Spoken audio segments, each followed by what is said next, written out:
அந்த குறிப்பிட்ட இரவு நாங்கள் வணங்குகின்ற நிலை ஏற்படுகின்ற போது என்ன பிரார்த்தனை செய்ய வேண்டும் என்று ஆயிஷா ரலியல்லாஹு அன்ஹா கேட்டார்.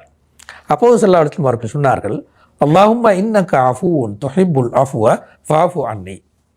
இறைவா, நீ மிகவும் மன்னிக்கும் மனப்பாங்கு கொண்டவனாக இருக்கிறாய், மன்னிப்பதை மிகவும் விரும்புவனாகவும் இருக்கிறாய், எனவே என்னை மன்னித்து விடுவாயாக என்ற பிரார்த்தனையை நீங்கள் செய்யுங்கள் என்று ஸல்லல்லாஹு அலைஹி வஸல்லம் அவர்கள் சொன்னார்கள்.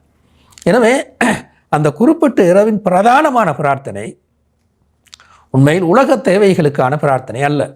உலக தேவைகளை கண்டிப்பாக அந்த இரவில் கேட்டு பெற்றுக்கொள்ள முடியும். உலக தேவையை கேட்பது பிழையானது அல்ல. ஆனால் ஒரு முஸ்லீம் மிகவும் கவனமாக கேட்க வேண்டிய பிரார்த்தனை தான் பாவ மன்னிப்பை பெற்றுக்கொள்வது, அதனூடாக சொர்க்க வாழ்க்கையை அடைந்து கொள்வது.